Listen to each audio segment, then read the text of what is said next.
दिल्ली चुनाव में कांग्रेस बीजेपी के गठजोड़ पर बहुत बड़ा खुलासा हुआ है। यह खुलासा खुद दिल्ली कांग्रेस के प्रदेश अध्यक्ष देवेंद्र यादव ने किया है। आज सिलसिलेवार तरीके से आपको बताते हैं कि आखिर दिल्ली में कैसे बीजेपी ने कांग्रेस के कंधे पर बंदूक रखकर चुनाव लड़ा और कांग्रेस ने बीजेपी की बी टीम बनकर आम आदमी पार्टी को हराने के लिए क्या क्या खेल खेला। पहले सुनिए कांग्रेस प्रदेश अध्यक्ष का ये कबूलनामा। ये भी सोचा कि भाई अगर आम आदमी पार्टी को हराना है तो जरूरी है कि केजरीवाल जी को हराया जाए, जरूरी है मनीष सिसोदिया को हराया जाए, जरूरी है सत्येंद्र गर्ग को हराया जाए। जो इनके बड़े चेहरे थे कम से कम उनको अगर हम घेर लेते हैं तो शायद हमारा रास्ता आसान हो और कहीं ना कहीं हम उसमें कामयाब भी हो, परसेप्शन भी बना और इन लोगों को हम हराने में भी कामयाब हो पाए। सुना आपने, दिल्ली में चुनाव जीतना कांग्रेस का टारगेट था ही नहीं। उनका टारगेट सिर्फ बीजेपी के साथ मिलकर आपके वोट काटना और षड्यंत्र के तहत आपके बड़े नेताओं को हराना था। और उसके लिए कांग्रेस की पूरी लीडरशिप ने अपनी सीईसी की बैठक में पूरा षड्यंत्र रचा।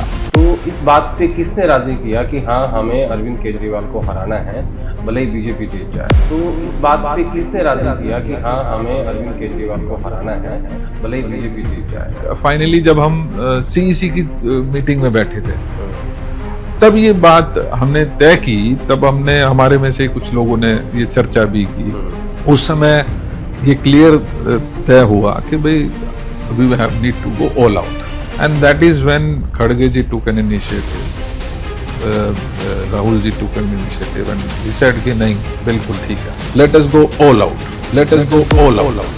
कांग्रेस प्रदेश अध्यक्ष देवेंद्र यादव कबूल कर रहे हैं कि कांग्रेस ने दिल्ली का चुनाव खुद जीतने के लिए नहीं बल्कि केजरीवाल जी और आम आदमी पार्टी के बड़े नेताओं को हराने और बीजेपी को जिताने के लिए लड़ा था।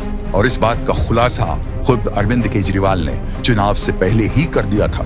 ये सारे बीजेपी और कांग्रेस मिलके दिल्ली की जनता के खिलाफ और दिल्ली के लोगों के खिलाफ और आम आदमी पार्टी के खिलाफ चुनाव लड़ रहे हैं। अब इसमें कोई शक नहीं रह गया, कोई गुंजाइश नहीं रह गई है। जो पर्दे के पीछे का गठबंधन था इस बार वो दिल्ली के चुनाव में पर्दा उठ गया। एक तरफ कांग्रेस अंदर खाने सेटिंग कर चुकी थी तो वहीं दूसरी तरफ बीजेपी ने चुनाव आयोग को कब्जे में करके दिल्ली का चुनाव चोरी करने की तैयारी कर ली थी। और मेरी विधानसभा में टोटल वोट 1,06,000 है।